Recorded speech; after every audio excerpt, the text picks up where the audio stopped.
Tá gravando? Tá sim. Tá. Para quem não me conhece ainda, eu sou Maria Clara, eu faço o 5º período e hoje o tema que a gente trouxe para discutir foi infecções do sistema nervoso, com enfoque nas meningites agudas. Quando a gente fala de infecção do sistema nervoso central de forma geral, é importante a gente avaliar algumas variáveis, como, por exemplo, a idade do paciente. O paciente é uma criança, é um adulto jovem, é um idoso, porque a gente vai ver que tanto a frequência do agente etiológico quanto as manifestações clínicas podem variar bastante de acordo com a idade do paciente. Além disso, é importante a gente avaliar o status imune desse paciente. É um paciente imunocompetente ou é um paciente imunocomprometido, que está mais suscetível a infecções oportunistas? É importante também a gente avaliar a evolução do quadro. Esse quadro tem uma evolução aguda, subaguda ou crônica. Além disso, também é importante a gente saber a origem da infecção. É uma infecção comunitária ou hospitalar? Esse paciente fez algum procedimento cirúrgico? Esse paciente estava internado? Esse paciente entrou em contato com alguém doente? E é importante também a gente saber avaliar as síndromes e a topografia a partir da anamnese do exame físico. Por último, a gente vai solicitar os exames diagnósticos para identificar o agente etiológico. Não está passando. Vocês estão me ouvindo? Pronto. Vocês estão me ouvindo, gente? Sim. Estamos. Em relação à topografia, é importante a gente saber a diferença entre... Deixa eu só colocar o pontzinho. A gente saber a diferença entre uma meningite, que vai ser uma inflamação a nível de meninge, e uma encefalite, que é uma inflamação a nível de parênquima encefálico. Além disso, a gente também tem a cerebrite, ou a sua forma encapsulada, que é o abscesso, que é uma inflamação focal no parênquima encefálico. Aqui eu trouxe umas imagens para a gente ilustrar essa diferença, né? As meningites, a inflamação nas meninges. A encefalite, inflamação a nível de parênquima encefálico. Aqui eu trouxe um caso, né, de meningoencefalite herpética. A gente vai ver mais à frente que o vírus herpes tem um neurotropismo regional para essa região aqui de lobo temporal. E um abscesso, né? Como a gente pode ver, a lesão focal, uma infecção focal. Então, inicialmente, a gente vai discutir um pouco sobre as meningites. E o que são meningites, afinal, né? São processos inflamatórios da leptomeninge, ou seja, da pia mater, que é a meninge mais interna, e da aracnoide, acometendo também o espaço entre elas, que é o espaço subaracnoide, por onde vai circular o líquido. Quanto à evolução, as infecções do sistema nervoso central podem ser divididas em agudas, quando os sintomas se desenvolvem em até 7 dias, em subagudas, quando os sintomas se desenvolvem de 7 a 28 dias, e crônicas, quando o quadro clínico já vem se arrastando por mais de 4 semanas. Em relação à etiologia, as meningites podem ser classificadas em meningites assépticas, quando a cultura dá negativa, e meningites bacterianas. Dentre as meningites assépticas, a principal causa é a viral. Além disso, tem também as meningites assépticas causadas por outros patógenos, como fungos, por exemplo, meningites causadas por fármacos e meningites relacionadas a câncer primário e metástases. Do ponto de vista epidemiológico, as meningites bacterianas e virais são as mais frequentes e elas são muito importantes. No caso da meningite bacteriana, ela tem uma alta morbimortalidade e, além disso, ambas têm a capacidade, né, têm o potencial de causar surtos e epidemias. Segundo o livro de clínica médica da USP, no Brasil, a meningite é uma doença endêmica, ou seja, todo ano a gente espera alguns casos de meningite. Além disso, o interessante é que elas têm um comportamento também sazonal. As meningites bacterianas ocorrem mais comumente no inverno e as virais no verão. os surtos, né? E devido a essa importância para a saúde pública, as meningites fazem parte da lista nacional de doenças de notificação compulsória. Então, diante de um caso suspeito ou confirmado, a gente precisa notificar para ser registrado pelo SINAM. Agora, né, vamos falar um pouco sobre as meningites bacterianas. A principal causa de meningite bacteriana aguda no Brasil é a Neisseria meningitidis, que é um meningococo, um diplococo gram-negativo. Vai afetar principalmente crianças menores de 5 anos, sobretudo no primeiro ano de vida. Tem uma mortalidade que varia de 5% a 15%. A segunda causa é o Streptococcus pneumoniae, o pneumococo, que é um diplococo gram-positivo, e ele causa outras doenças, como, por exemplo, otite média, sinusite, bronquite, pneumonia. Outra causa também importante, mas que já teve uma maior importância e hoje nem tanto, é o Haemophilus influenza sorotipo B, que é uma bactéria gram-negativa. Só que depois da implantação das estratégias de vacinação, né, a pentavalente, reduziu muito a frequência de meningites associadas ao Haemophilus influenza. Outra bactéria importante também da gente saber é a Listeria monocytogenes, que é uma bactéria que está muito mais associada a pacientes imunocomprometidos. Além disso, né, um exemplo de meningite, eu falei agora das agudas, né, mas um exemplo de meningite subaguda crônica, a principal é a causada pelo Mycobacterium tuberculosis, que é a meningite tuberculosa. Então, de forma geral, as meningites bacterianas, elas vão afetar principalmente pessoas maiores que 60 anos, imunocomprometidos e crianças menores que 5 anos, principalmente no primeiro ano de vida. A principal forma de prevenção das meningites bacterianas é a vacinação. Então, assim que a gente nasce, a gente toma uma dose única de BCG, né, que vai conferir imunidade contra o Mycobacterium tuberculosis.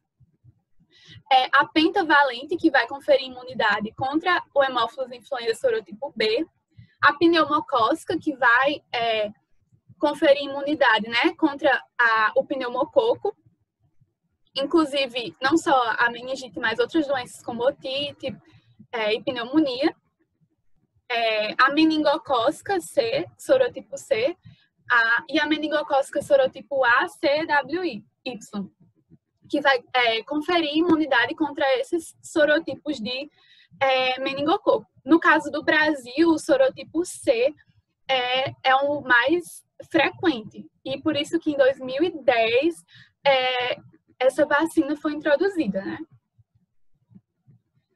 Algumas pistas para a gente suspeitar do agente etiológico. Quando a gente tem uma criança menor que 1 mês de vida, a gente deve suspeitar do Streptococcus agalacti, que é uma bactéria que pode estar presente no canal de parto. Além disso, a gente também pode suspeitar da Listeria monocytogenes. Quando a meningite é acompanhada ou precedida de uma otite média, de uma infecção pulmonar, de uma sinusite, de uma bronquite, isso já sugere mais uma etiologia pneumocócica, porque o pneumococo pode causar esses outros tipos de infecção. Além disso, as infecções pelo Haemophilus influenza sorotipo B podem ser acompanhadas de infecções de vias aéreas superiores em pacientes que não são vacinados. E no caso de pacientes imunossuprimidos, pacientes com mais de 50 anos, pacientes alcoolistas, a gente deve sempre considerar a possibilidade da Listeria monocytogenes. Bom, em relação à forma como a bactéria consegue adentrar, né, o espaço subaracnóide, pode ser por acesso direto, como, por exemplo, uma fratura de crânio, o paciente sofreu um traumatismo craniano, ou então uma cranotomia, ou então uma falha do fechamento do tubo neural, por exemplo. Pode ser também por contiguidade de infecções próximas, como otite média, uma sinusite, uma mastodite. Pode ser pela ingestão alimentar, como, por exemplo, a da Listeria monocytogenes, que pode ser encontrada em leite, repolhos mal cozidos, repolhos crus, na verdade. E a principal via, que é a via hematogênica, que ela está associada, né, às infecções pelo pneumococo e pelo meningococo. Em relação ao período de incubação, as meningites bacterianas têm uma média de 3 a 4 dias de incubação até a manifestação dos sintomas, né, desde a infecção. Como o meningococo e o pneumococo são muito importantes, né, a gente vai focar um pouquinho na fisiopatologia da transmissão dessas bactérias pela via hematogênica. Então, como é que isso ocorre? A transmissão se dá pessoa a pessoa por meio de gotículas e secreções da nasofaringe. E aí, dependendo da virulência da cepa, de condições imunitárias do paciente, essa infecção pode ser assintomática ou então pode ocasionar uma doença invasiva, que é caracterizada pela adesão dessas bactérias às células epiteliais da nasofaringe e colonização, e essas bactérias, seja por endocitose ou seja atravessando, né, os espaços intercelulares, vão adentrar os vasos subjacentes, entrando assim na corrente sanguínea. Como tanto o meningococo quanto o pneumococo tem uma cápsula polissacarídica, isso dificulta os mecanismos de opsonização e a consequente fagocitose dos neutrófilos. Então, eles permanecem lá na corrente sanguínea, até que eles chegam nos capilares dos plexos coróides dos nossos ventrículos cerebrais. E, a partir disso, eles adentram a cavidade ventricular. E aqui a gente sabe que a cavidade ventricular ela tem uma comunicação direta com o espaço subaracnoide, porque é por esse canalzinho que vai circular o líquor. E dessa forma, as bactérias vão chegar ao líquor que está no espaço subaracnoide.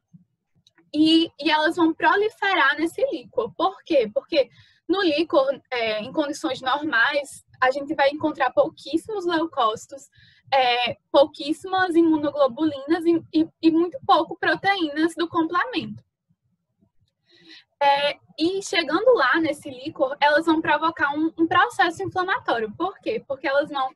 a lise bacteriana, né, vai liberar componentes da parede celular que são pró-inflamatórios e que vão desencadear essa resposta inflamatória, estimulando as células endoteliais, as células da glia, a produzir mediadores inflamatórios, citocinas e quimiocinas. E com essa inflamação vai haver o quê? Vai haver aumento da permeabilidade capilar, aumento do edema vasogênico, consequentemente a isso, né? Então, vai começar a entrar proteínas séricas no líquor, vai começar a ter maior recrutamento de leucócitos para o líquor, e isso vai formar um exudato purulento no espaço subaracnoide. E aí, esse exudato purulento pode, por exemplo, dificultar a reabsorção do líquor para as nossas veias. E aí, com isso, a gente pode causar, por exemplo, uma hidrocefalia comunicante. Outra coisa que é possível também é que esse edema vasogênico seja tão intenso que cause, por exemplo, sintomas de hipertensão intracraniana do paciente.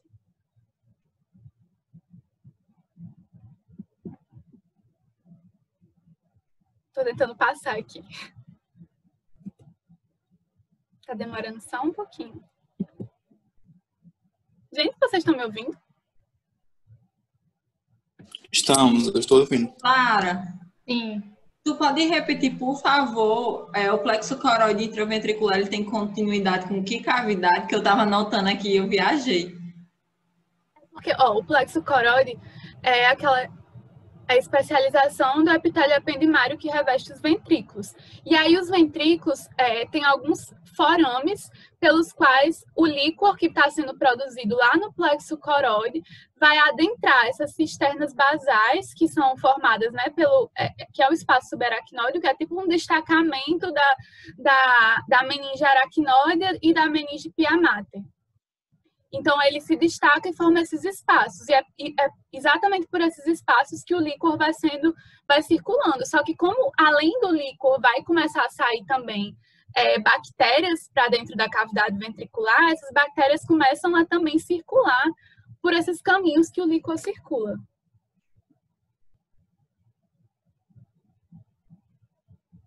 Certo? Oi? Entendi, muito obrigada. Eu estava escrevendo aqui no chat. Tá. Aqui eu não vejo chat, tá. Bom, em relação às manifestações clínicas das meningites bacterianas agudas, elas podem ocorrer por meio de 3 síndromes, que não necessariamente vão ocorrer de forma concomitante, né? Mas as 3 síndromes de apresentação da meningite bacteriana aguda é a síndrome de irritação meníngea, onde a gente vai ter sinais de irritação meníngea, mais aumento de células no líquor. A síndrome toxêmica, que é quando o paciente vai começar a apresentar sinais de toxemia, de inflamação, como, por exemplo, febre alta, mal-estar geral, prostração e agitação. Além disso, o paciente pode evoluir para uma síndrome de hipertensão intracraniana, quando ele começa a apresentar sinais e sintomas de aumento de pressão intracraniana, como, por exemplo, cefaleia holocroniana intensa, náusea, vômito. Muitas vezes esse vômito não vem com náusea e faz aquele vômito em jato, que é típico da hipertensão intracraniana, fotofobia, confusão mental, papiledema, que a gente vê na fundoscopia, rebaixamento de nível da consciência. E, além disso, pode ter esses 2 sinais, que é o sinal de Faget, que é quando eu tenho uma dissociação pulso-temperatura, ou seja, o paciente está com a febre bem alta, mas ele não está taquicárdico. E o rash cutâneo, que é bem típico do meningococo, que a gente vai ver um pouquinho mais à frente. A partir dessas síndromes que eu falei, né, juntando os principais sintomas de forma geral que tanto adultos quanto crianças maiores que 1 ano vão apresentar num quadro de meningite bacteriana aguda, são a cefaleia, a febre alta com frequência maior que 38 graus, a rigidez na nuca. Pronto, esses 3 formam a tríade. A tríade de manifestações clínicas da meningite bacteriana aguda: cefaleia, febre alta e rigidez na nuca. Outro sintoma muito frequente é a alteração do nível de consciência.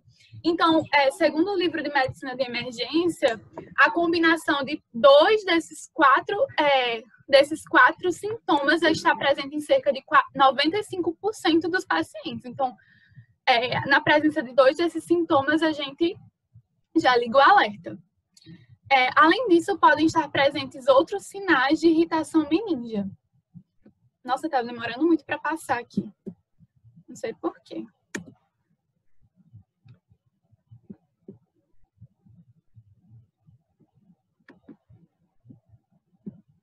Pronto. Então, aqui a gente tem a síndrome de irritação meníngea, que além da rigidez nucal... sim, a rigidez nucal.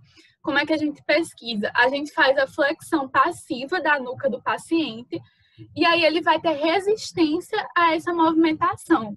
E como é que eu não vou confundir com por exemplo, um paciente que está com a rigidez cervical por causa de uma doença cervical? No caso da rigidez cervical por causa de uma doença cervical, geralmente o paciente vai ter dificuldade de movimentação em todas as direções. Mas quando a gente vai pesquisar rigidez nucal, ele só vai ter a dificuldade de fazer esse movimento aqui do queixo em direção ao tórax. Mas assim, de fato, um paciente mais idoso torna mais difícil. Outros sinais clássicos da síndrome de irritação meníngea é o sinal de Kernig, que é quando a gente faz a flexão da coxa do paciente e da perna, formando 90 graus, e aí depois a gente tenta estender a perna do paciente, só que ele vai sentir dor. Já o sinal de Brudzinski é quando, ao fazer a flexão passiva da cabeça, da nuca, né, o paciente espontaneamente vai fletir a perna e a coxa e a perna, né? Então, por exemplo, você está pesquisando aqui rigidez nucal, aí o paciente espontaneamente já vai fletir a perna e a coxa. Além da rigidez nucal, ele tem um sinal de Brudzinski. Pronto. Outras manifestações clínicas que são menos comuns, mas que podem ocorrer, são náuseas e vômitos, letargia, fotofobia e esse rash cutâneo hemorrágico, que é formado por petequias e algumas equimoses disseminadas. E ela é um sinal muito característico da doença meningocócica, exatamente pela disseminação desses micro-organismos na derme e consequente lesão vascular que gera essas lesões hemorrágicas. Aqui eu trouxe para a gente olhar, né, a sensibilidade e especificidade daqueles sinais de irritação meníngia. A rigidez nucal, a gente vê que tem uma boa sensibilidade e especificidade. No entanto, a gente vê que os sinais de Kernig e Brudzinski, apesar de ter uma boa especificidade, eles têm uma sensibilidade que pode chegar de 7%. Então, assim, existem muitos falsos negativos, né? Não é uma coisa tão comum. Então, assim, ligar o alerta. Sim. E agora, tá gravando, né? Tá. Eu acho que você estava explicando, você tinha explicado essa primeira tabela. Então, só para voltar um pouquinho, né, a gente vê que o sinal de Kernig e Brudzinski, eles, apesar de ter uma boa especificidade, ou seja, tem poucos falso negativo, espera que eu confundi, mas falso positivo, desculpa. Tem poucos falsos positivos, ele tem uma baixa sensibilidade, ou seja, tem um elevado número de pessoas que podem ter meningite bacteriana aguda sem esses sinais. Então, é importante a gente saber que eles não devem ser usados nem para diagnosticar, muito menos para excluir diagnóstico de meningite bacteriana.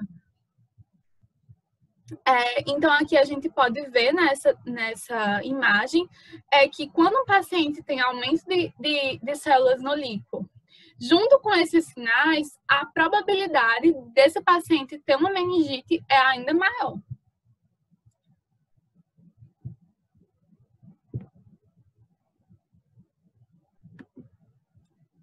Meu Deus.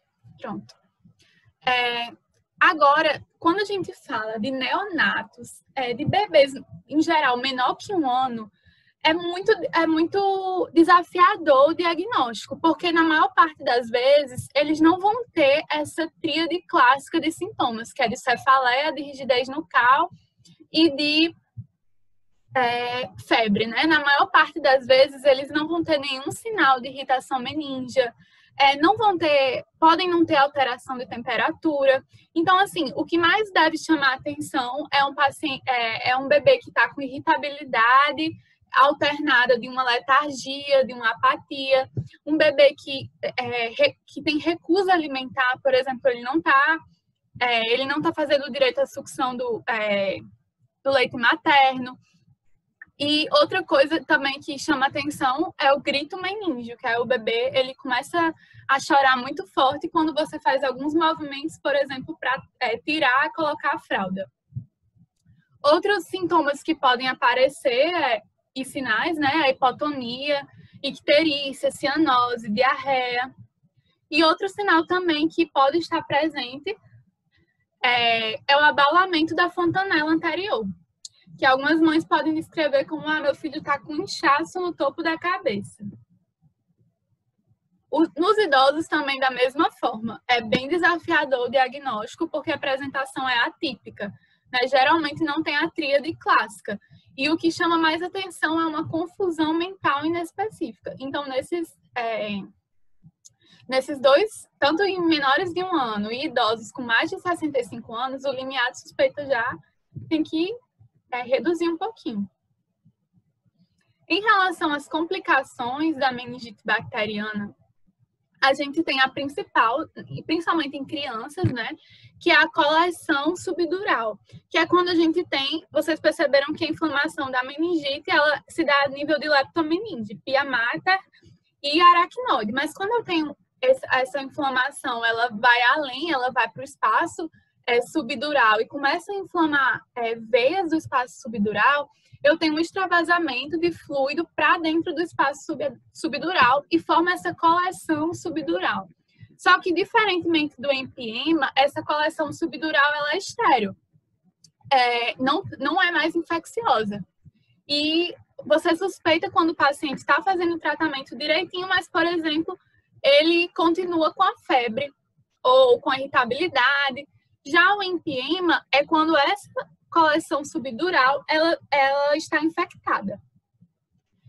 Além disso, outras complicações podem ser o choque séptico, que está muito associado à meningococcemia, né? Porque a gente sabe que a doença meningocócica pode ser as doenças invasivas meningocócicas, né? Podem ser tanto a meningite meningocócica quanto a meningococcemia, sendo que nem sempre a meningococcemia vem acompanhada da meningite meningocócica. Então, ligar o alerta para aqueles pacientes com aquelas petequias, né? Aqueles rachos hemorrágicos. Outra complicação também é o coma, devido ao aumento da pressão intracraniana, né? O que é mais temido é a herniação cerebral. E outra complicação também é a hidrocefalia, por aquele motivo que eu já falei, né? Pela dificuldade, no caso seria uma hidrocefalia comunicante, principalmente pela dificuldade de absorção do líquido, ventriculite, inflamação aqui nos ventrículos, e acometimento de pares de nervos cranianos, como o nervo facial e a porção coclear do nervo vestíbulo coclear. Algumas sequelas advindas, principalmente dessas complicações, e estão associadas muito mais ao pneumococo. O pneumococo ele tem uma mortalidade mais alta, que beira os 30%, né, em relação aos outros, ele que tem uma maior letalidade, e está mais associado a sequelas como perda auditiva, neurosensorial principalmente. Além disso, no caso de crianças, podem ter déficits cognitivos, alguns déficits neurológicos e crises convulsivas. Em relação às meningites virais agudas, o principal agente etiológico é o enterovírus, que é responsável por cerca de 80% das meningites virais agudas. Outros vírus também são HIV, adenovírus, vírus do grupo herpes, principalmente o herpes simples. E a letalidade é bem mais baixa, inferior a 1,5%. Além disso, nas meningites virais por enterovírus vai predominar a transmissão via fecal-oral, mas pode ocorrer também a transmissão por via respiratória. E o período de incubação gira em torno de 7 a 14 dias. Estou tentando passar os slides.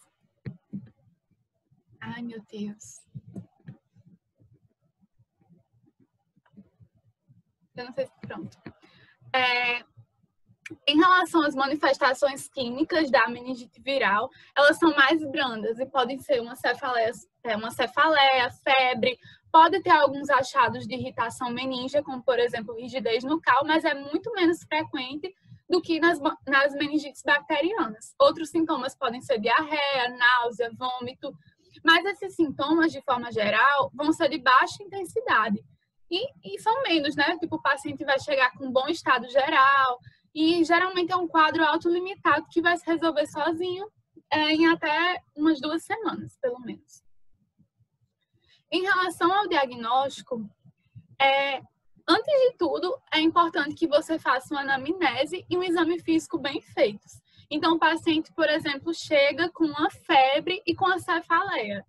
Você vai fazer a anamnese, vai perguntar a idade desse paciente, vai fazer a história da doença atual, vai perguntar se esse paciente tem alguma doença, tem alguma comorbidade prévia, vai perguntar se ele já fez alguma cirurgia, se ele é etilista, se ele usa alguma droga, por exemplo. Vai conferir o estado vacinal desse paciente. Na criança, no adolescente, vai pedir o cartão vacinal. E aí também você vai começar no exame físico fazendo inspeção do paciente. Você vai verificar, vai procurar, né, por aquelas manchas para aquelas petequias da meningite meningocócica. Vai procurar avaliar se há disfunção neurológica focal, se o paciente, por exemplo, está com hemiparesia, está com déficit no campo visual, está com assimetria facial, está com desvio de olhar conjugado. Vai procurar sinais meníngeos, isso é extremamente importante. Ver se o paciente está com rigidez nucal, tenta ver se o paciente tem aqueles 2 sinais de Kernig e Brudzinski. Lembrando que eles não são muito sensíveis, esses últimos 2.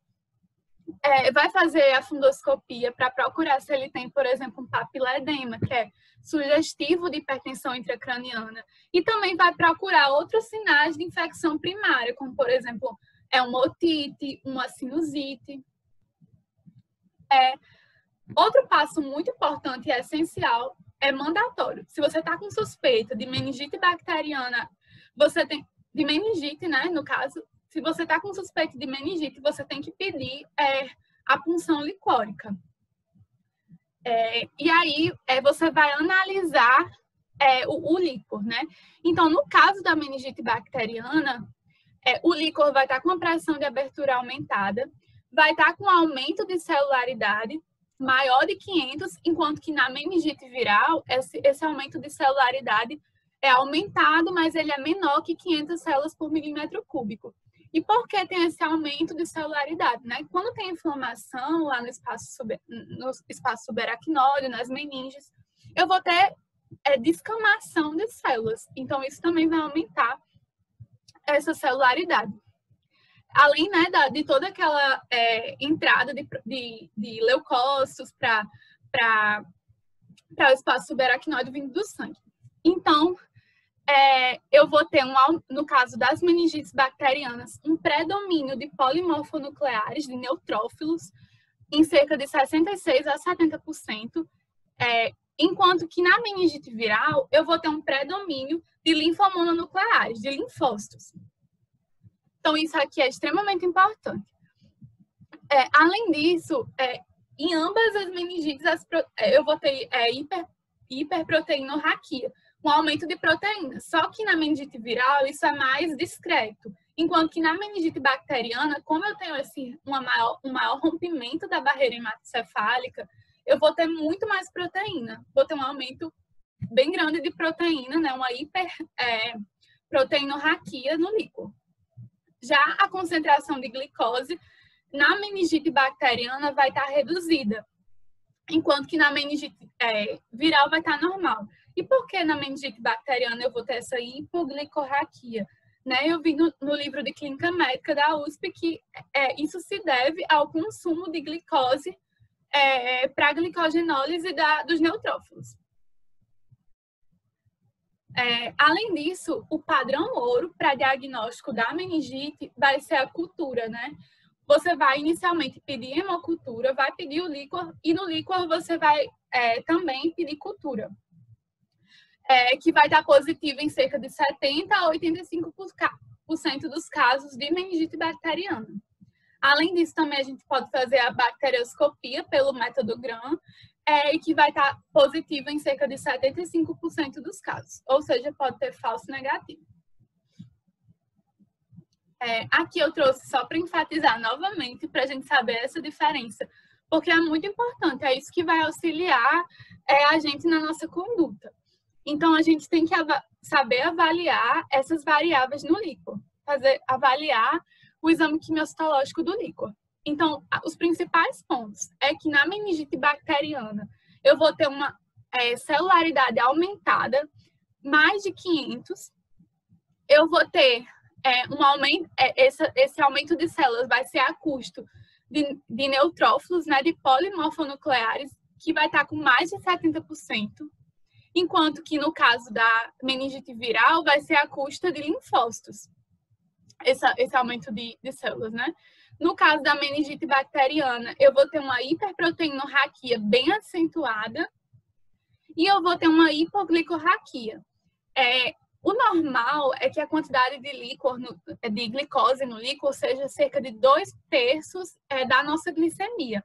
Só que no caso da meningite bacteriana vai estar menor que 2/3. E para comparar isso, a gente também vai pedir a glicemia do paciente. Além desse exame quimiocitológico do líquor, da bacterioscopia direta, a gente também vai pedir a hemocultura, que eu já falei. No caso do paciente que tem aquelas lesões petequiais, a gente vai pedir o raspado, né, para cultura. Também vai pedir a reação em cadeia de polimerase para detectar o DNA, por exemplo, a gente está suspeitando de um vírus. A gente pode, de um enterovírus, a gente pode pedir.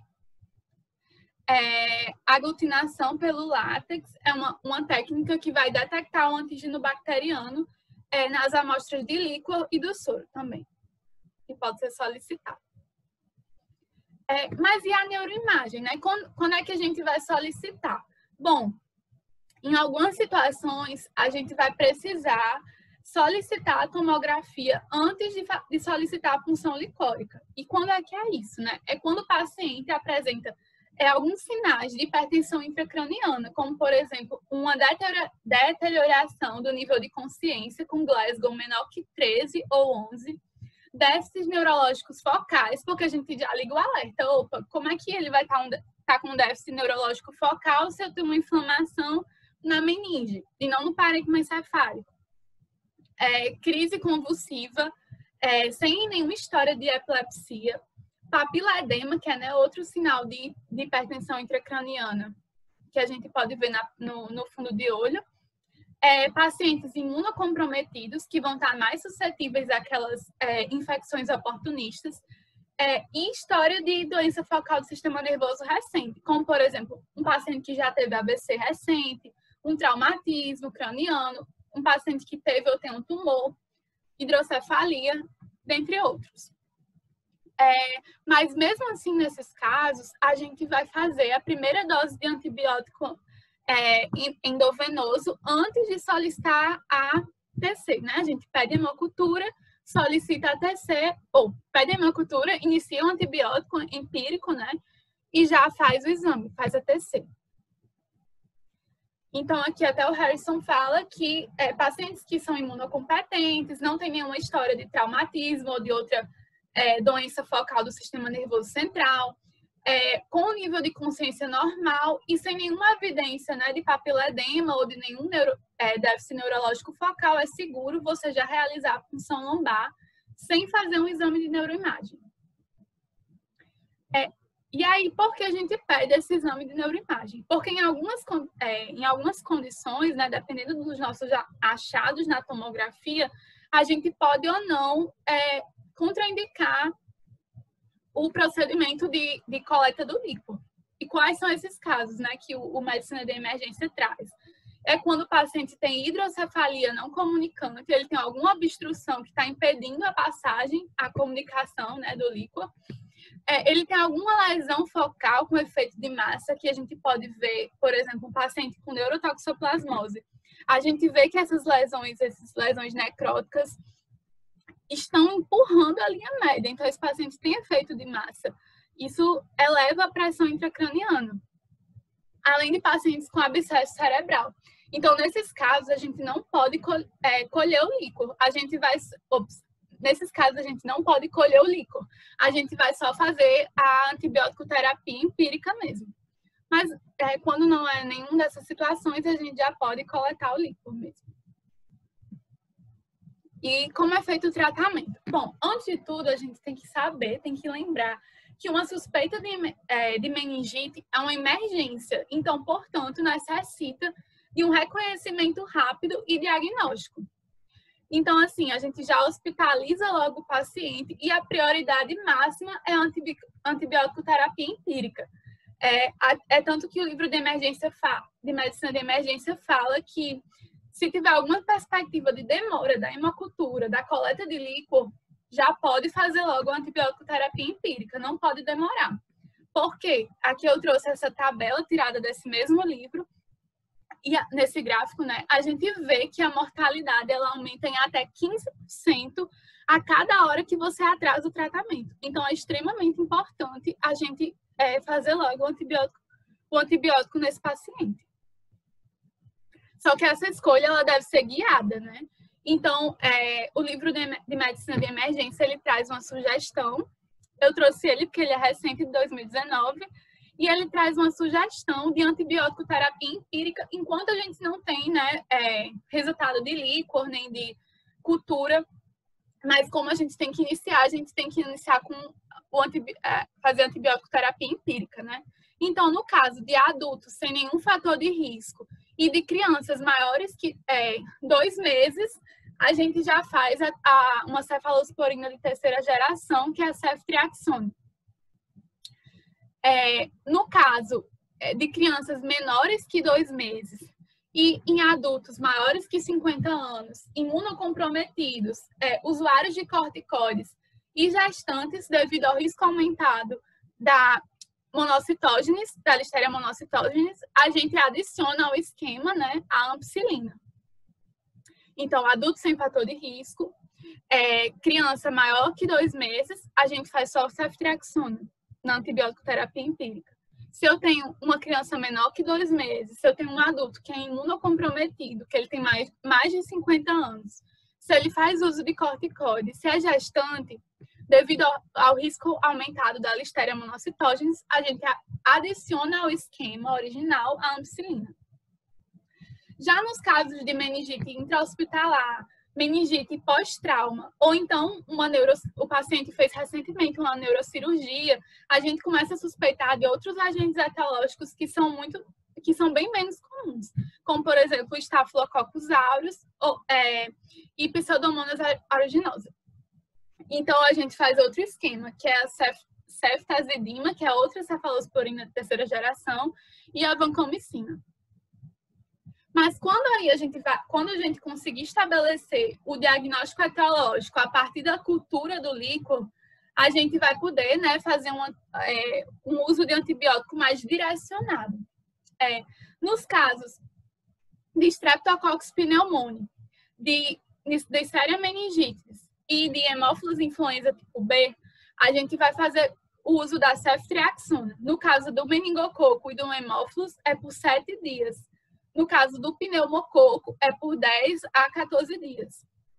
Já no caso da Listeria monocitogênese, a gente vai usar a ampicilina mesmo. Como vocês podem observar aqui, exceto no caso da Listeria monocitogênese, a gente faz uso da dexametasona. E por quê, né?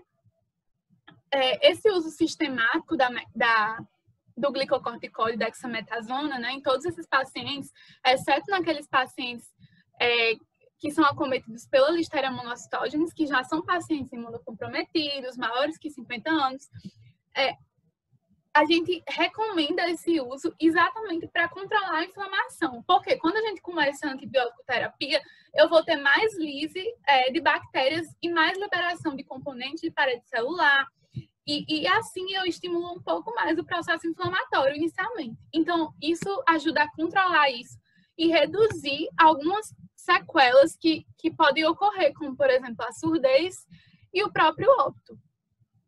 Então, a gente faz esse esquema com a dexametasona. O ideal é que a gente inicie o glicocorticoide uns 15 a 30 minutos antes de começar a primeira dose de antibiótico, ou então junto com a primeira dose.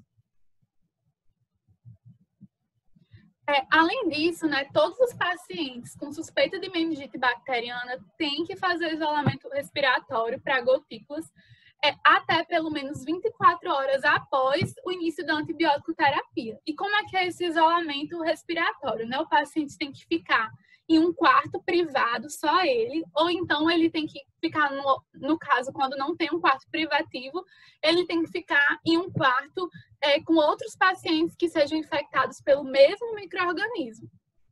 Além disso, todos os visitantes, profissionais da área de saúde que venham a ter contato com ele, têm que usar a máscara cirúrgica.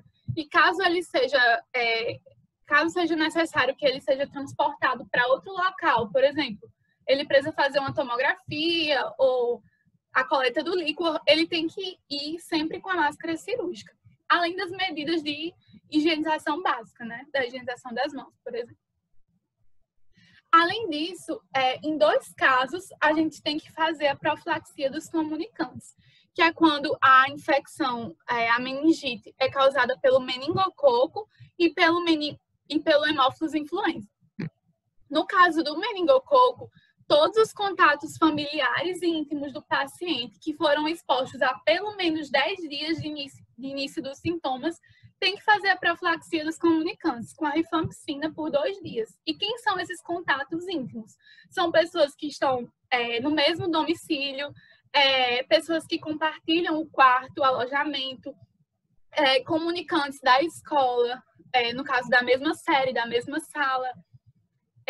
Então, eles precisam fazer independente, no caso do meningococo, é independente do cartão vacinal, de acordo com o Guia de Vigilância da Saúde. Então, a paciente é vacinada, mas ela teve contato de, por exemplo, 7 dias de início dos sintomas do paciente, ela precisa fazer a profilaxia de comunicante, no caso do meningococo. Também pacientes que tiveram contato com secreção, por exemplo, paciente que deu um beijo, precisa fazer. Já no caso do hemófilos influenza tipo B, a profilaxia ela é indicada para contatos domiciliares só quando dentro da casa, além da criança que está com meningite, por exemplo, tem outra criança com menos de 4 anos e que não foi vacinada. Então, nesse caso, todo mundo tem que fazer a quimioprofilaxia com rifampicina.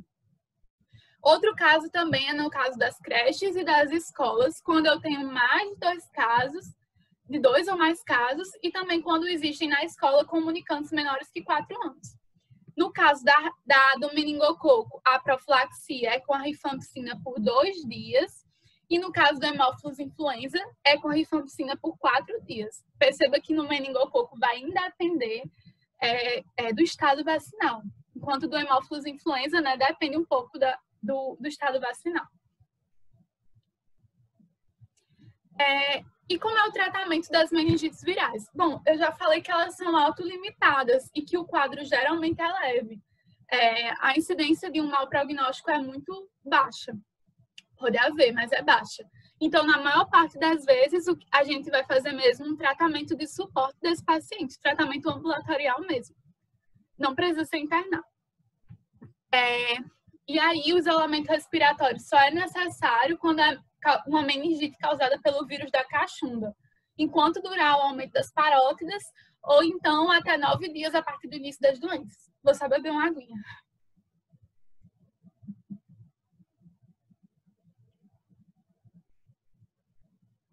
Alguma dúvida, gente?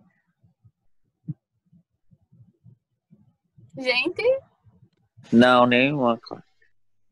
Tá certo, então. Então, gente, eu quero discutir um pouquinho com vocês sobre encefalites, mas é um assunto bem amplo e não é a intenção da aula. O que eu quero mesmo é que a gente saiba diferenciar uma meningite de uma encefalite, que a gente saiba fazer o diagnóstico diferencial. Eita, o encontro vai terminar em 10 minutos, então vamos fazer assim, a gente sai e entra de novo. O que vocês acham?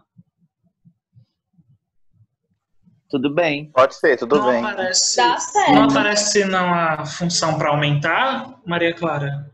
Onde é que tem isso? Eu não sei mexer no Zoom. Eu nunca aconteceu isso comigo. Tipo, eu já apresentei em outros locais e ficou por horas. E é porque, tipo, eu deixei mais tempo. E agora, gente? Vamos A lá. gente sai mesmo.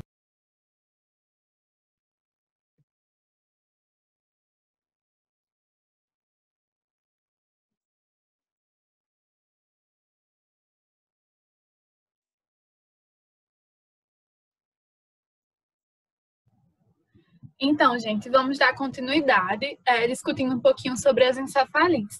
Como é um assunto bem extenso, a minha intenção hoje é que a gente saiba fazer o diagnóstico diferencial com as meningites. Bom, as encefalites são inflamações a nível de parênquima encefálico. E elas podem ser classificadas em meningites não infecciosas, como, por exemplo, as meningites autoimunes, e meningites infecciosas. Dentre as meningites infecciosas, as principais são as Ops, eu estava falando meningite, né? Tá gravando? Tá sim, gravando. Você estava falando meningite, sim. Estava falando meningite, a minha cabeça. Tá. Então, as encefalites são inflamações a nível de parênquima encefálico. E elas podem ser classificadas em encefalites não infecciosas, por exemplo, encefalites autoimunes e encefalites infecciosas, sendo que das infecciosas, as principais são as virais. E como há comprometimento, né, como a lesão a nível de parênquima encefálico, a gente vai encontrar déficits neurológicos focais, crises convulsivas focais ou generalizadas e alteração de nível de consciência. Então, a lição que eu quero dar é, tipo, que sempre que o paciente está com alteração do estado de consciência, está apresentando convulsão, e principalmente se o paciente está com déficit neurológico focal de início abrupto, por exemplo, ele está com hemiparesia, ele está com a hemianestesia, ele está com desvio de olhar conjugado. Então, a gente sempre tem que considerar a possibilidade, né, fazer uma hipótese diagnóstica de encefalite. Esse aqui é um artigo que eu trouxe, né, que é de maio, que é um relato de caso do primeiro caso de encefalite associado à Covid-19. Só para contextualizar. As encefalites são causadas por vírus com neurotropismo regional. No caso do herpes vírus, ele tem um neurotropismo para a região, não está indo os slides, como sempre, mas ele tem um neurotropismo para a região do lobo temporal. Espera aí.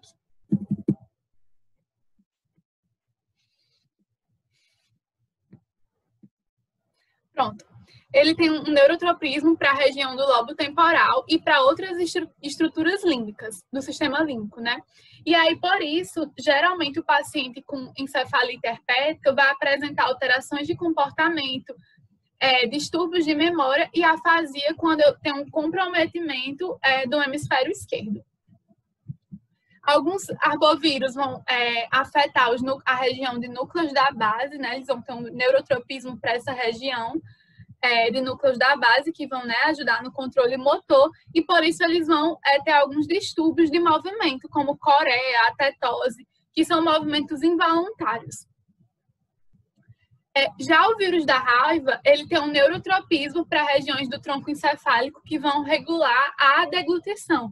E aí, por isso, está associada à resposta hidrofóbica, típica da raiva. O diagnóstico das encefalites é feito por meio da neuroimagem, sendo que a ressonância é mais sensível.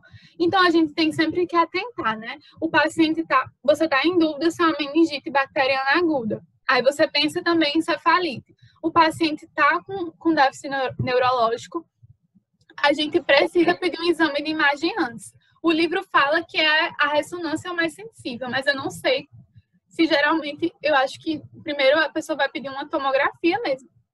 Então, na ressonância, no caso da encefalite herpética, que a gente até fala mais em meningoencefalite herpética, porque eu também vou ter comprometimento de meninge, eu tenho essas lesões, aqui uma ressonância, né, em ponderação T2, eu vou ter esse hipersinal em regiões principalmente do lobo temporal, e pode ser bilateral ou unilateral. E também a neuroimagem vai servir para excluir outros diagnósticos diferenciais, por exemplo, um abscesso. Também é de rotina para o diagnóstico de encefalite pedir um eletroencefalograma, que vai ter uma atividade típica, no caso da encefalite viral, da encefalite herpética, não é patognomônico, mas é bem sugestivo. Também a gente vai pedir o líquor, que vai apresentar achados semelhantes à meningite viral, só que não vai ter tanto aumento de proteína quando não tem muita inflamação a nível de meninge. E pede PCR para o herpes simples 1 e 2 no líquor, que aí vai dar o diagnóstico de certeza quando esse exame é feito na primeira semana. Além disso, é importante a gente saber que, assim como a meningite, a encefalite, a meningoencefalite são emergências médicas e o paciente precisa ser internado. No caso da encefalite herpética, o tratamento é feito com aciclovir e não usa dexametasona. Aqui, para finalizar, eu trouxe esse artigo aqui que eu achei interessante, e trouxe 2 infecções oportunistas do sistema nervoso central em pacientes com HIV ou AIDS. A primeira que eu trouxe, né, é uma meningite criptocócica. Porque, como eu falei, as meningites assépticas podem ser causadas por outros patógenos, que não são vírus, como, por exemplo, fungos, que são os principais desses outros, né? E aí eu trouxe no caso as meningites causadas pelo gênero Cryptococcus, que o principal é o Neoformas, que ele tem um caráter oportunista, ou seja, ele infecta indivíduos que estão imunocomprometidos. E como é que se dá essa transmissão? Essa transmissão vai se dar a partir da inalação dessas formas leveduriformes do Cryptococcus neoformas, que vão estar no ambiente, e o paciente vai inalar, e essas leveduras vão se disseminar até chegar ao sistema nervoso central, ocasionando a meningite.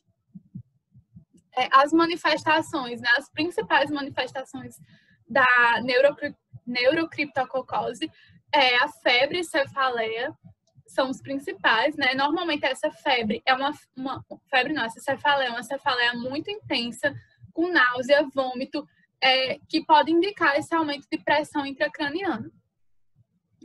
Outros sintomas também são alterações sensoriais, alterações em pares de nervos cranianos, alterações visuais. E aí, nesse caso, claro que a gente tem um paciente com suspeita de meningite. Está com esses outros alterações neurológicas, a gente já vai pedir uma TC. E só pelo fato do paciente ser imunocomprometido, antes de coletar o líquor, a gente já teria que pedir a TC. E aí, no caso da neurocriptococose, ela ocorre geralmente em pacientes com a contagem de linfócito CD4 baixa, e ela é o principal agente infeccioso oportunista que vai causar meningite em pacientes com AIDS. Então, o diagnóstico da neurocriptococose vai se dar a partir da imagem, né, da neuroimagem, a tomografia, sendo que, assim como outros tipos de meningite não complicada, normalmente o exame de imagem vai ser normal mesmo. Vai pedir uma hemocultura para confirmar o diagnóstico e faz a punção lombar para a coleta do líquor. Outra infecção oportunista que eu trouxe aqui é a neurotoxoplasmose, que é causada pelo protozoário Toxoplasma gondii, e também é uma infecção oportunista, principalmente em pacientes com contagem baixa de TCD4, né? E ela causa essas lesões hipodensas, né, com esse centro necrótico. O artigo fala que é bem sugestivo, esse centro necrótico mais hipodenso, com essa borda, com esse halo hiperdenso. E essas lesões, elas têm efeito de massa, em geral. Tanto que tem desvio de linha média. Então, ela é a principal causa de lesão com efeito de massa no sistema nervoso central em pacientes com AIDS. Alguns sintomas que o paciente pode apresentar são alterações sensoriais, déficits neurológicos focais, como hemiparesia, cefaleia, convulsões, até mesmo acidente vascular cerebral. Essa compressão de estruturas pode gerar isquemia. Além de febre, confusão mental, que também podem estar presentes. E o diagnóstico, né? A gente fecha o diagnóstico com a sorologia para Toxoplasma gondii, que tem uma alta sensibilidade. Então, assim, resumindo a aula em um slide. Beber aguinha. Pronto, resumindo a aula em um slide. Quando o paciente chega no pronto-socorro, a primeira coisa, você tem que identificar qual é a síndrome clínica que ele está apresentando. Ele está com a meningite, ele tem aquela tríade clássica, ou pelo menos 2 desses 3 sintomas, ou seja, ele está com cefaleia, ele está com uma febre alta, em geral maior que 38 graus, ele está com rigidez nucal, ele está com uma redução de nível de consciência, então a gente já tem que pensar em meningite. Agora ele está apresentando déficit neurológico focal, aí eu já tenho que pensar mais em encefalite. E meningoencefalite é quando eu também tenho um comprometimento de meninge, além de parênquima encefálico. Então, assim, além disso, o paciente pode chegar com sepse, por exemplo, ele tem uma meningite meningocócica, mas ele também teve uma meningococcemia. E aí o paciente chega lá com choque séptico. A gente vai ter que tratar a sepse conforme o protocolo. Tratar também crises convulsivas, se o paciente chega com convulsão. Fazer toda a estabilização do paciente, né? Coletar a hemocultura. Começar logo a antibiótico terapia, né? Mais a dexametasona, logo concomitante. E no caso da meningite, da suspeita de meningite, excetuando-se aqueles casos, né? Quando a gente tem déficit neurológico focal, paciente imunocomprometido, a gente vai coletar logo o líquor. Tanto as meningites bacterianas agudas quanto encefalites e também a neurotuberculose, que é uma meningite bacteriana subaguda crônica, ou crônica, a gente vai ter que internar esse paciente, principalmente no UTI.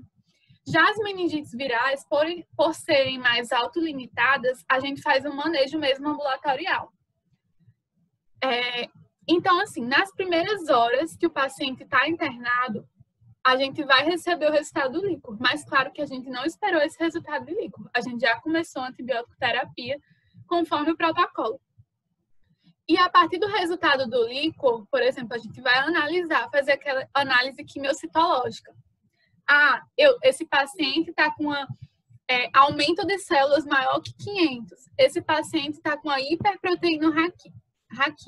Esse aumento de células é à custa de neutrófilos, mais de 70% é neutrófilo.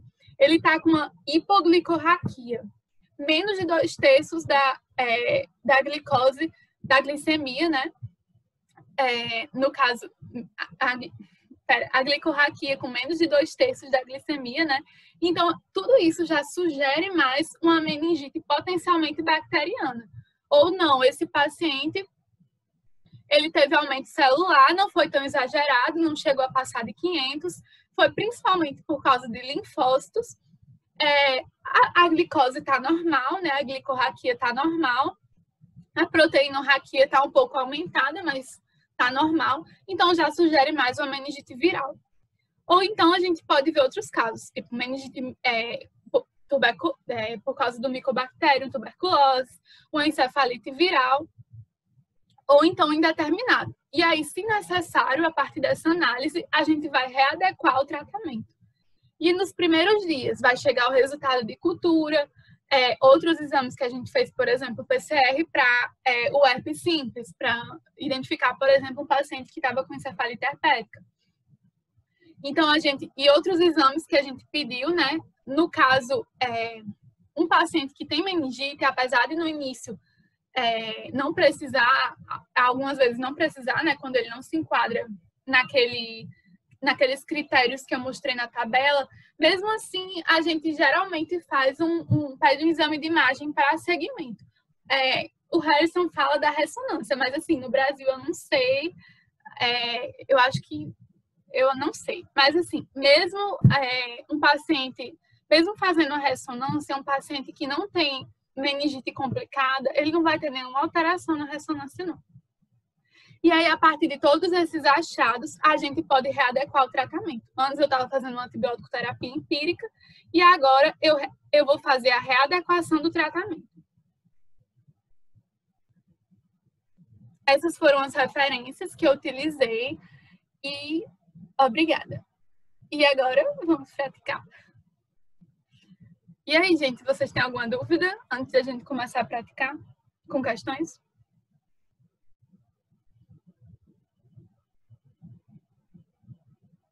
Oi, gente, tem alguém aqui? Teu não, foi ótima a aula. Parabéns. Obrigada. Vou falar no chat. Aqui quem está apresentando não vê o chat. Então, vamos lá. Então, assim, quando vocês forem apresentar, ou quando vocês forem responder as questões, vocês falam aqui, tá? Vocês ligam o microfone, pode ser? Ótima aula, viu, Maria Clara? Excelente, adorei. Obrigada. Então, vamos começar. Então, vamos começar com a questão de residência de 2017, lá da USP. Então, uma mulher de 24 anos de idade, natural e procedente de São Paulo, peraí que tá tampando, refere quadro gripal há 2 dias. acompanhada de febre de 38,3 graus Celsius a 12 horas, além de cefaleia holocraniana e a 2 horas náuseas e vômitos. Nega antecedentes mórbidos, relata que... Vocês estão vendo isso aqui porque tá com um negocinho em cima. Pronto. Dá pra ver tudo. Tô vendo. Nega antecedentes relevantes. Chegou ao pronto-socorro em regular estado geral, consciente, orientada, temperatura de 38 graus Celsius, pulso de 108 batimentos por minuto, pressão arterial de 120 por 72 e rigidez de nuca. O exame clínico foi sem alterações e ela foi submetida à punção licórica. E aí a gente vai analisar os resultados do líquido. Citologia geral, 210 células por milímetro cúbico, duas hemácias por milímetro cúbico. Citologia específica, linfócitos, 70% de linfócitos, 8% monócitos, 19% neutrófilos e 3% macrófagos. Proteína, 50 miligramas por decilitro. Glicorraquia, 64 miligramas por decilitro. Lactato, 12. E a glicemia capilar dela foi 92. E aí, considerando a prevalência, o agente etiológico da principal hipótese diagnóstica para paciente é... Primeiro, eu quero saber qual é a sua hipótese diagnóstica e qual é o agente etiológico.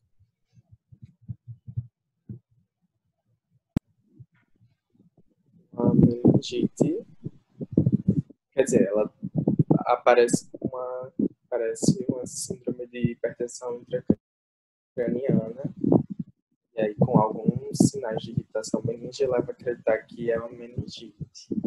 E com a análise do líquor, uma viral. Ela também parece ser viral porque ela apresenta náuseas e vômitos, que são indicativos também. Na verdade, náuseas e vômitos podem estar presentes em ambas, tanto na meningite viral quanto na bacteriana. Beleza. Sim. Pelo número de linfócitos. Exatamente. O que é muito característico da meningite viral, né, é esse aumento de células à custa de linfócitos. O que mais?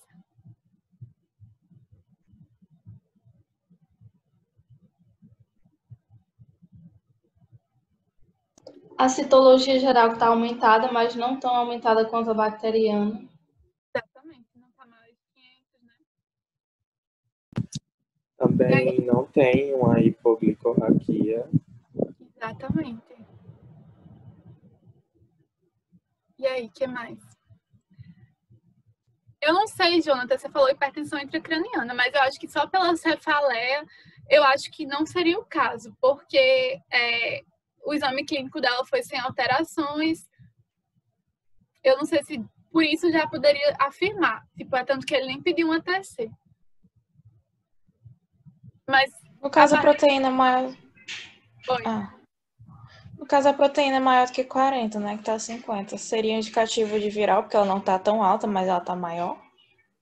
Na verdade, é um conjunto de coisas. A gente não pode analisar só por uma coisa separada. O que é principal a gente analisar é a citologia, né? Que na bacteriana vai estar bem aumentada, mais de 500 geralmente. A questão, isso aqui é muito marcante, né? Que no caso da viral vai estar com predomínio de linfócitos, enquanto na bacteriana eu tenho um predomínio de neutrófilos, mais 70%. A proteína, no caso da viral, geralmente é até 80 miligramas por decilitro. Enquanto que na bacteriana eu já tenho um aumento mais acentuado, acima de 80, que o normal é 40. Está um pouquinho aumentada, mas é muito discreto. E a hipoglicorraquia, que no caso não tá, que tá normal. 60, né? Torno. E aí, gente, qual é a alternativa? Vocês têm mais alguma coisa a dizer sobre esse caso clínico? Não sei se esse quadro gripal há 2 dias foi o que levou a, sei lá, a dizer. Assim, porque eu penso no enterovírus, mas não sei se ele estaria envolvido nesse quadro gripal antes. Mas ele fala aqui da prevalência. analisando a prevalência do agente etiológico. Qual é o principal causador de meningite viral? Eu acho que É o Enterococo. herpes simples. Como é? Não, é o enterovírus, né? Enterovírus. Ele é responsável por cerca de 80% dos casos de meningite viral. O herpes Outra simples coisa- está mais associado à encefalopatia. Ou à encefalopatia não, desculpe, à encefalite herpética. Oi. Maria Clara, você chegou a detalhar essa questão do lactato? Tipo assim, eu sei que ele é muito utilizado, tipo, ele é muito pedido de rotina. Tudo que você falou, tipo, quando a gente teve aula de neuro com Samila, realmente tudo é solicitado, sim, do LICO, e tinha algumas outras coisas que eu não lembro todas, mas alguns outros testes para germes mais atípicos, tem um teste lá de tipo 1, antígens, enfim. Mas também lactato também é bem pedido, e o intuito dele é realmente afastar uma meningite asséptica ou uma bacteriana. Tipo assim, quando o lactato tá muito alto, geralmente ele fala a favor de uma meningite bacteriana, que é o que não tá, né? Que confirma a hipótese de ser viral também. O lactato aqui tá, se eu não me engano, o valor é 30, mais ou menos.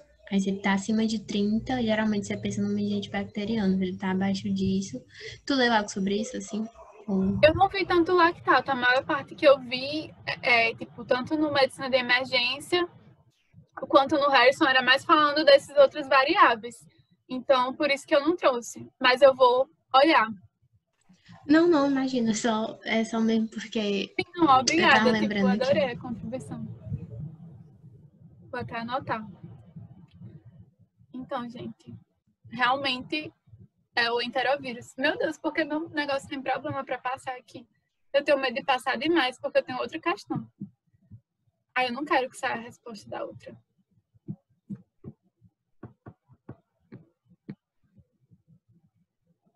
Só esperando, gente. Mas é o enterovírus.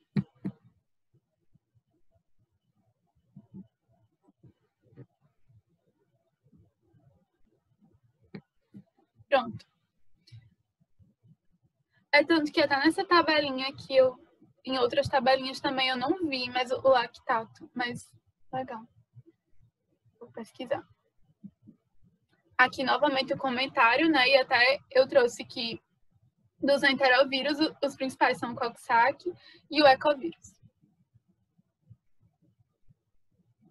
Já a meningite, a meningoencefalite herpética, também outra coisa que é interessante a gente notar que ela estava com bem-estar, com um bom estado geral. Gente, vai acabar em 10 minutos. O que é isso? Tá dizendo aqui a mensagem. Mas, enfim.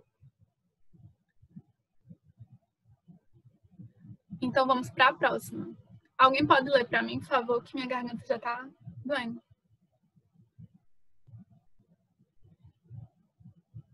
Oi, eu posso ler. Criança de 1 ano com quadros de febre há 2 dias, irritabilidade e vômitos, ao exame sonolenta e com rigidez de nuca. Antes de chegar ao hospital, apresentou uma crise convulsiva que excedeu com uma dose de diazepínico. Exame do líquido: 850 células, 90% neutrófilos, proteína 30 mg, glicose 25 mg, bacterioscopia negativa, cultura em andamento. Látex negativo para meningococo, hemófilos e pneumococo. O diagnóstico provável é... O que vocês acham que é o diagnóstico mais provável?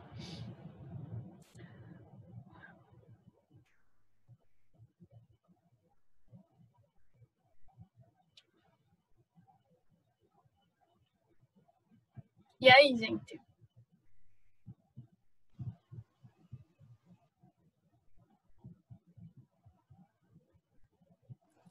Ai, não sei, eu tô em dúvida entre encefalite e o abscesso, mas talvez não seja nem... Porque essa crise convulsiva pegou, né? Mas... Ai, não sei. Eu acho que eu chutaria encefalite. A encefalite, mas encefalite, qual é o principal agente de encefalite? Viral, É viral. né? Aí ele E ia aí causar o tipo, esse tá aumento de muito... neutrófilo. Não ia causar aumento de neutrófilo se fosse viral. Vocês acham?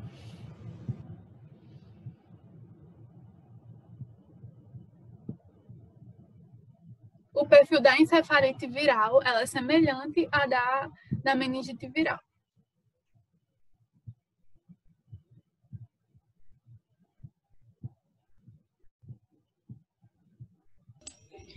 Eu acho que é a meningite bacteriana. Eu não sei se ajuda, mas tem uma coisa que às vezes é feita você acompanhar alguma viragem no líquor também. Talvez o látex deu negativo no primeiro momento, mas vai que dá positivo no segundo momento, entendeu? Tipo, o líquor dela fala a favor de meningite bacteriana, né? A nossa dúvida é justamente porque o teste do látex deu negativo, mas tem que ver a sensibilidade, né? Eu não sei. Não, ele não exclui. É exatamente a meningite bacteriana. Você não pode excluir, é tanto que não saiu cultura, né? A cultura está em andamento. O lado, quem é padrão ouro é cultura. A especificidade, a sensibilidade, desculpa, é um pouco limitada. Então, realmente, de fato, é uma meningite bacteriana. A gente só vai fechar, ter certeza quando sair a cultura, mas o líquor está sugestivo e a gente vai confiar nele. Assim. Maria, é claro, mas só uma dúvida em relação à quantidade de proteínas, que a bacteriana ele deve ter um pouco maior de 30 miligramas, 40, desculpa. E aqui ficou abaixo. Essa fiquei em dúvida. Entendi. Tá com menos proteína do que... eu também, quando eu olhei essa questão, eu fiquei... Mas, tipo assim, é aquilo que eu falei, tipo, é um conjunto de coisas. Por exemplo, ele tá com a hipoglicorraquia. Tá... isso é muito sugestivo, tipo, o normal é estar, acho que deixa eu só ver aqui, 40. O normal é estar menos de 40, o normal é estar mais de 40, tá 25, tá muito baixa. Tipo, tá com mais de 500 células, uma meningite viral só tem até 500, tá com mais de 500, tá com 850. E o predomínio é de neutrófilos. Então, tipo, você vai avaliar o geral.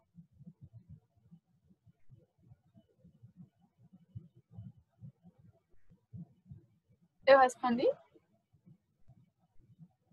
Respondeu sim. Eu tinha verificado já a princípio isso, de início. Eu fiquei mais em dúvida em relação à quantidade de proteínas, mas ficou claro. Obrigado. Próxima questão. Deve ser feita a profilaxia dos contactantes nos casos de meningite bacteriana pelos seguintes agentes infecciosos. E aí, gente?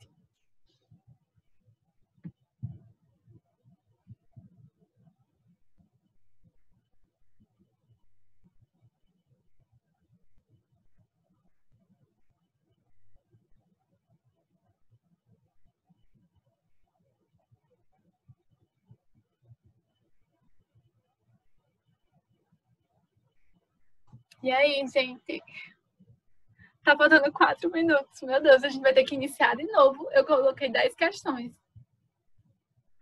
Eu deixei pronto aqui um Meet, qualquer coisa.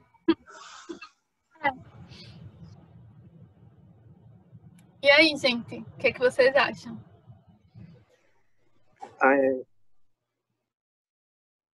Muito bem. É realmente o meningococo e o Haemophilus influenza B. Que a gente viu até naquela tabelinha, e ambos, a profilaxia é feita com rifampicina, né? Meningococo 2 dias e Haemophilus influenza 4. Ops, não! Que raiva.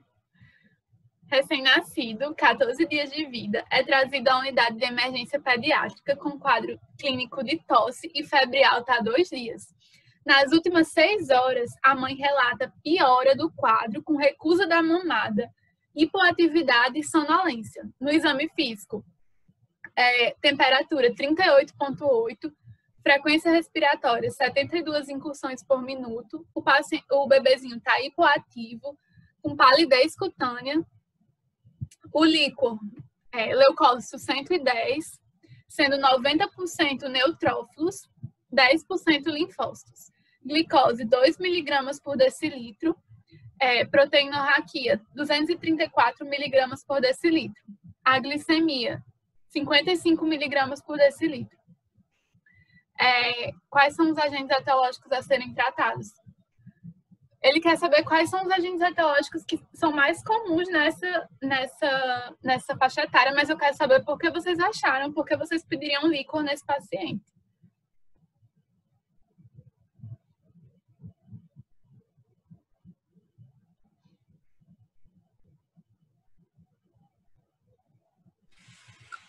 Você falou, né, que o quadro clínico era mais diferenciado.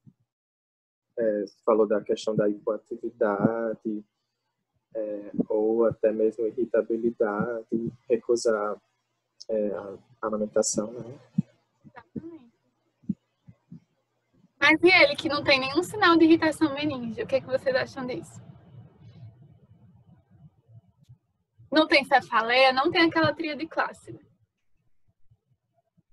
Você falou que crianças não apresentam características as mesmas de uma pessoa normal, porque ela tipo mascara. Você disse que até é mais difícil de perceber quando ela está com a meningite.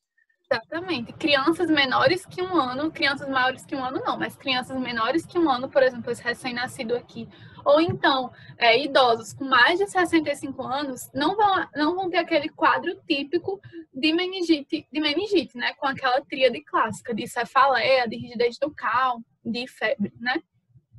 Então, de fato, vocês estão corretos. E agora, quais são os agentes etiológicos mais comuns nessa faixa etária?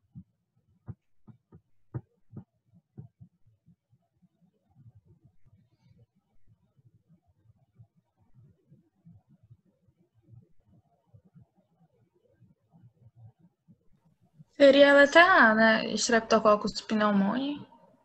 Não, a listéria. A C tinha mostrado, mas também por causa a galáxia, que você falou que estava no canal do parque, né? Eu fiquei com... Escherichia também. Exatamente. A E. coli seria? A E. coli, sim. Esses são os 3 mais frequentes em crianças menores que 1 ano.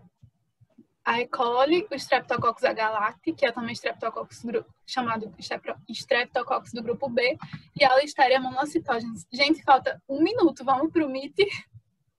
Vamos, eu mandei o link já. Perfeita. Então lá, 1 minutinho, gente. Tchau. Tchau.